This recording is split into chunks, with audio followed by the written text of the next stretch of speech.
So we're at the Charlottetown Airport. We're the bustling metropolis that is the Charlottetown Airport. It's crazy here. There's people. Okay, there's no one here, but we're here early, like way early. What time we leave? 11:40, and we got here.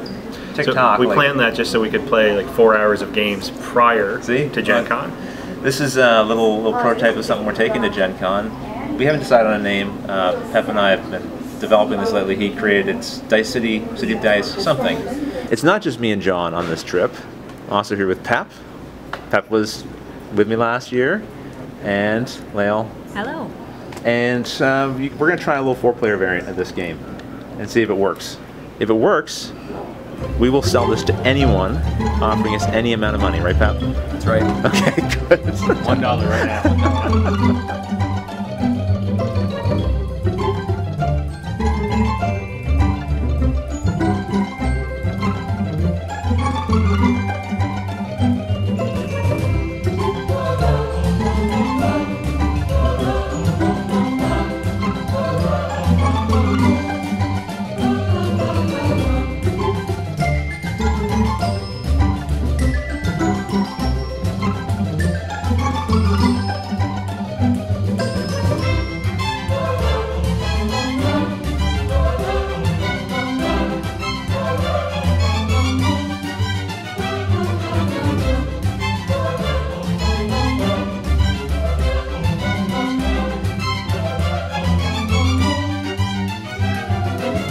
I place my chin in the head of my monster, then I grab. After I place my chin, I can grab, and then I blow.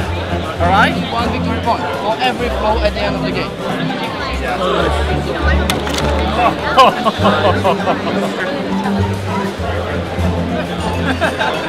Click.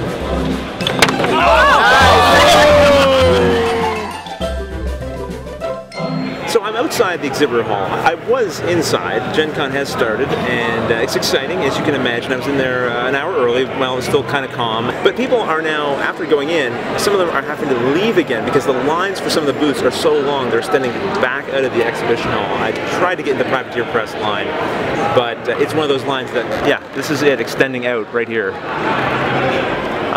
I don't know if it's high command or what it is that's got people excited. That's what I wanted to pick up, but I don't think my odds are looking that good right now, to be honest. It doesn't matter that this is my second time at Gen Con, and I kind of knew what I was getting into. It's still kind of awesome and overwhelming and exciting, and I'm looking forward to a lot more. So we'll see what I can catch on camera a little bit later. Hi, my name is Bruno Catala. I am one of the 2 designers of this new game, Le Fantôme de l'Opéra, which is a game in the Mr. Jack game system, and I am very happy to present it to here in Gen Con in Indianapolis. Yes, and he's taught me how to play. We've done 1 turn so far. Yeah. I'd say my first turn was not as good as I would have liked it to be. We've got a poor damsel here. If her tracker goes all the way to the end, I'm going to lose. There is a phantom in this house causing chaos and concern, and she's getting a bit panicked, and I don't want her to get panicked. So have you decided what you want to do? I will play the black one, right, which will move here in the dark room and call this one to go with her. Right. And now you have to play 2 characters. She's so beautiful. Yeah. She attracts people into the room with her. The sad thing about this room is there's this darkness token here, which means if the phantom shows up and does anything, I'm not going to know that because they're hidden. It's hidden in the dark. So that's not great. I can see what you're trying to do. Now I need to pick 2 of these characters myself and activate their abilities and move them on the board. All right, after some very careful consideration, I've decided I'm going to go with Madame Geary here. She is going to move and then activate the lock. So I'm going to move her into the room here, and then I get to relocate this locked passage. So I'm going to remove the lock so I can walk through this door. So the lock, I'm going to put it over here, which I think it's out of the way, and then she's going to come waltzing into this room, and then I get to play a second card. I'm going to activate Meg Geary here, and she is also going to move. Good, how are you? Fine. She's coming into the room and joining. Back later. Yeah. And there. I have to play this one. It's the only one left. Okay. Now look at this special power. You're going to get to draw a card here, right? But after moving. After moving, right, So right. I place it here. Okay. And I draw a card. What is it? What is it? It's a character card, so I don't show it to you. And now, I say, there is a new phantom manifestation. That means that you know that I can't be one of these three characters, so they are immediately innocented. In this area we have more than one of the characters, so the Phantom's not going to appear here with them. Right, exactly. So if he's appeared, it's not here, because there's three people together. Now, but I am one of these three ones because yes, they are together, but they are in the dark. They're in the dark. So, and these ones we've already eliminated. I know these ones are not the Phantom, so it has to be amongst this group. There are still three suspects. Yes. She moves 1, 2, 3 spaces plus 1 because there was a manifestation of a phantom. Right. And so now we'll shuffle up these cards, we'll draw 4 new characters, and I'll have to go again. Okay, so we've played a couple more rounds, and as I mentioned, we don't want to... What's her name? Carlotta, la Carlotta. We do not want her to get onto this space. As you can see, I've been doing a wonderful job of getting her closer and closer and me losing. I would like to say in my defense, I am playing against the creator of the game. So that should give me some forgiveness here. Give me something good here, Bruno. Actually, Bruno's been giving me lots of good stuff, and I've just been using it poorly, so we'll see if I can do a little better this time. Okay, it's the end of the game. Bruno's got a big smile on his face because he crushed me. So Bruno, is this your first time at Gen Con, or have you been here before? What's? I was still there last year. It was my first time, and I was really happy with all the American gamers coming and being so friendly, really friendly, happy, smiling, always wanted to try new things, etc. And that's the reason why I've chosen with my publisher that the release of this new game will be at the Gen Con and not in Europe. Oh wow, okay, well, that's pretty special. It will be released in Europe. Yes. But the first release is here in Indianapolis. Thanks a lot for your time, Bruno. It was really, really neat to see that. I really appreciate your time. Thank you. My pleasure.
So I'm here at Gen Con. I ran into Steve and Jim of Ravenwood Castle.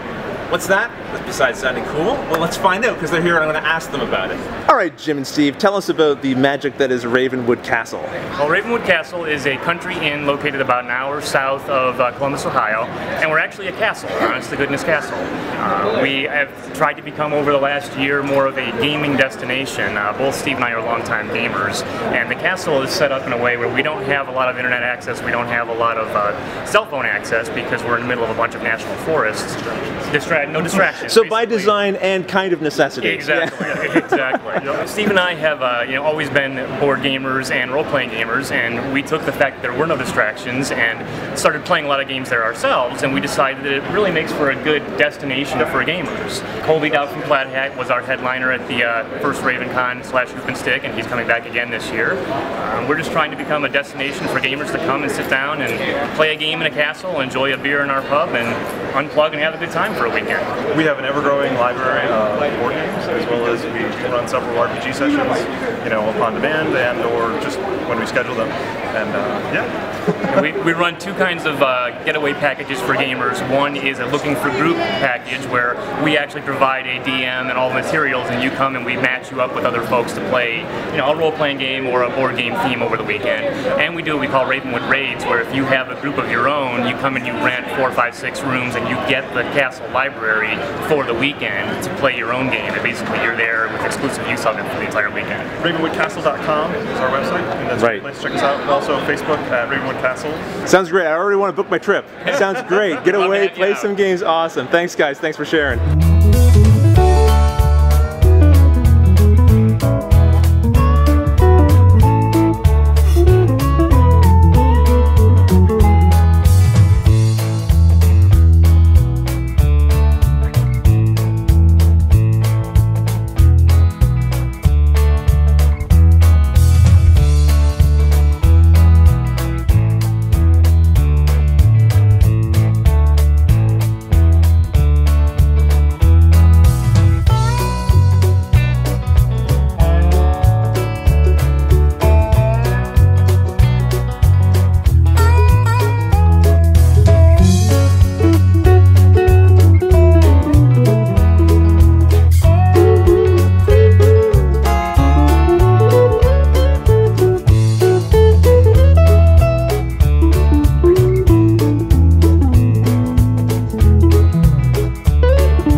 Right, in these. And if you start on this map, that's actually a major advantage. Here's the glue. I'm just gonna grab the map and go back. Where is it? Let's say a burglar comes in your house. He sees you with a gun. He says that's one sane man with a gun. He sees you with a hammer. He says that's a crazy man with a hammer.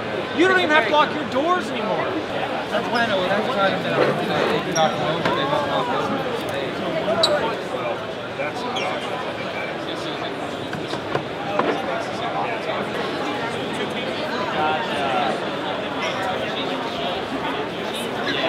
Squares, it's just pixels. That way, if you need it to draw a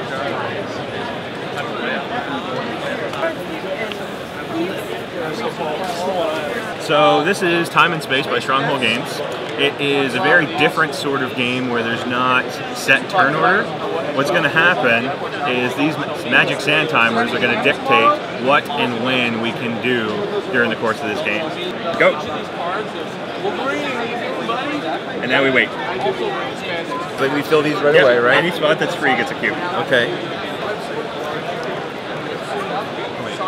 Mine's still going. Yeah, so you can't pick it up until the timer is down.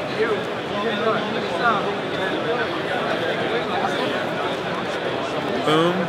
And I'm there, so now I want to deliver blue and, or yellow, sorry, gray to you, right? So, and yeah, your timer's out there. Timer's out. So that's going to go somewhere else. There. Yeah. I'm giving you yellow. Thank you. You want brown? No, you don't want brown. You want blue, yellow and blue. Yellow and blue. Yellow and blue? Yeah, yellow and blue. Boom. You may have them. And this is 1, 2, 3, 4, 5. Hey, thanks, Rodney. I got all that from you. And? I have 5 points. I've got 4. I have 5 as well. So what happens in the case of a tie? I believe the victory is shared. We will share this victory, John. Excellent. Thanks for teaching. That's problem. Great. What they're really doing is they're taking a nap, they're playing dead, and they're going to spring up and then crush these dwarves. Yeah, sneak attack, right? Sneak attack. That's my strategy. Look at the steam coming out of his ears. This is Chris, by the way. Number 3 blocker is Chris, and he's going to fight against, or he's going to block one of Rodney's dudes. Let's see how Chris does. What's it going to be? Oops, there's only one. Push. Why are you pushing me around, Chris? Turn 6, my guys are scattered. Your guys are pretty well grouped up. But thankfully, I got Muffin there to try to stop this mess of dwarves coming up with the ball. Jamie's disrespecting me with his naked dwarf. Confident at the start of this, but it's evaporating.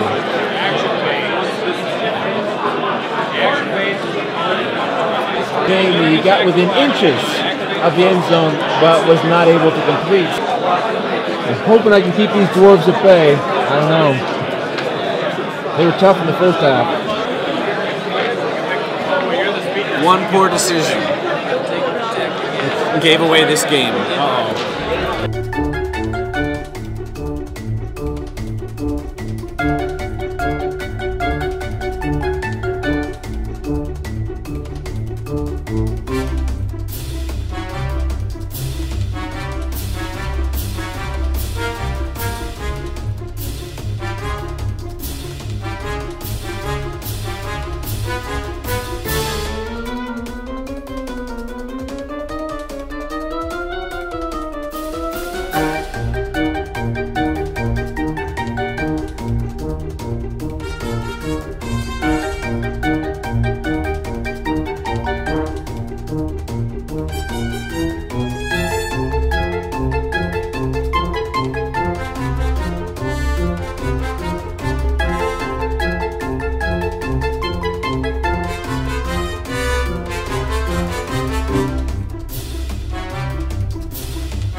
So Wrath of Kings is our new miniature war game. The nice thing about Wrath of Kings, the interesting thing about it, unique thing about it, right, is that it is fully scalable from skirmish level all the way up to full army.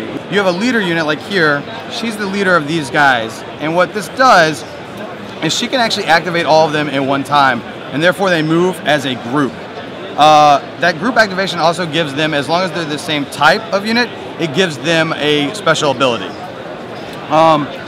The reason why this is important is because if the leader gets killed, so she dies, these now have to individually activate. Okay. So you break the chain of command, and that makes the army way less powerful. And there are other leaders. If you're playing a larger size, full army size, there will be other leaders.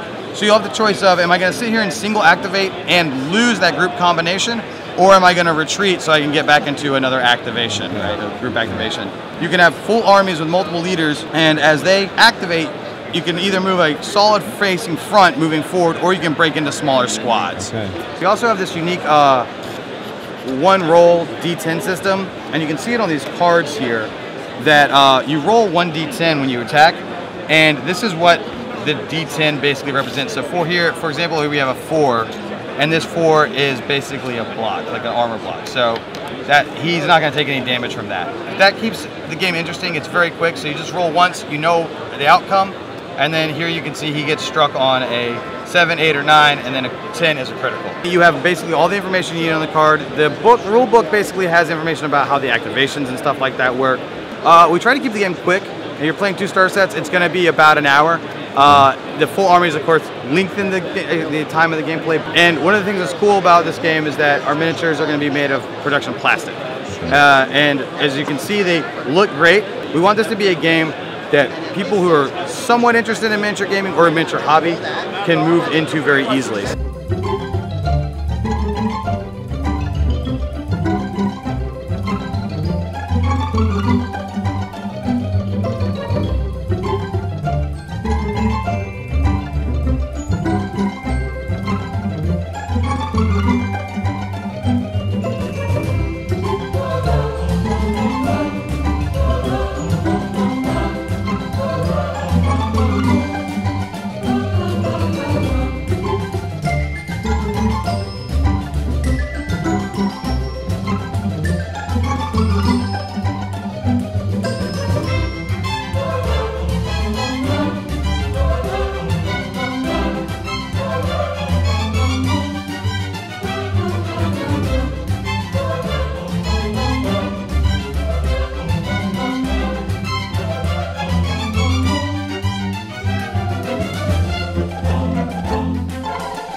fantastic listeners any podcast could ever have. I'll tell you what, this lady right here, she's awesome.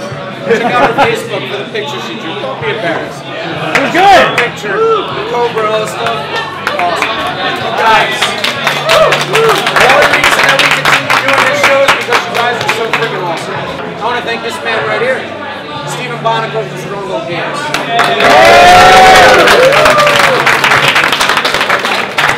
Fantastic sponsor, we love it, and thanks for giving us these games. 8-4-0! Asmodee gave us that one. All right, next.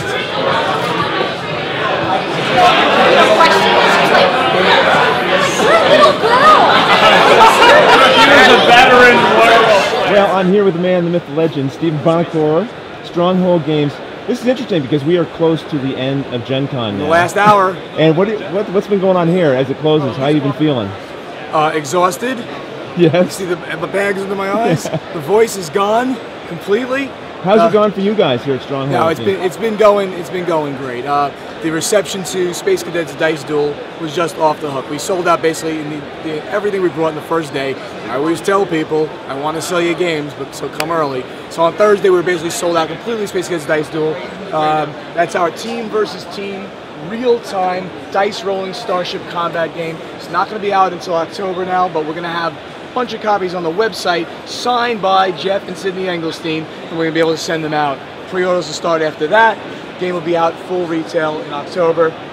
It is simply a blast, and the response to it has just been off the charts. It's great. I've been by the booth a few different times over the last few days. I've seen Jeff here demoing for people. I've seen him demoing in the games library. He's been very active. Yeah, absolutely. You got to be pretty excited about that. In the last moments is one of the first few times that there's nobody been sitting here actually playing the game. Because people I want to know, gone. like, where's the rest of your games? I see a few here. Where are the rest of them? Everything is sold out almost. Get out of here. Literally, yeah. You might not see Core Worlds. You don't see CO2. You don't see things like 1 or 2 more survives. What was here? Something was here. I don't even remember what it was. It's gone. Article 27 is gone. They're selling so fast you can't even remember what they are anymore. Yes. We sold quite a bit of product. It was a very good show. This will be by far my best Gen Con, and it will go down as being very close to BGG Con last year, where we had all the Essen releases, so that was a very, very good show for us as well. But more than that, I mean, selling games is great, but the response to the games, that's the important thing. Meeting the gamers, having them respond, see the games, and they go and they evangelize for us, that's the most important thing. Everyone's having a fun time here. Liking people and wanting them to have a great experience to me is what this is all about. You really want that. It feels so good to see that, and when somebody leaves, even if they don't buy a game, that's okay. They've had a great time playing it. They'll be talking about it later on with their friends. Somebody will buy that game, and that's what you know. In the end, we have to do: sell some games to make other great games also. That's a wonderful approach, Stephen. It's really nice to talk to you, and I look always forward. A pleasure. I always look forward to seeing more of stuff coming from you guys. And listen, if people want to find out more about your games, where should they go to check it out? The best thing to do, of course, there's 3 things I tell people. Right? Go over to the website www.strongholdgames.com. Sign up for the newsletter right there on the right-hand side. For you guys on the right-hand side, sign up for the newsletter. Follow us on Twitter. We post lots of things there. Our Facebook page, give us a like on there. You'll find out about what's happening, all of our newest releases. I sometimes post special offers just for my followers on those social media pages. Can't wait to meet anybody who listens to your show. Thanks, Talk Stephen. to you all soon. Appreciate it. Safe travels. All right. Thank you, Rodney.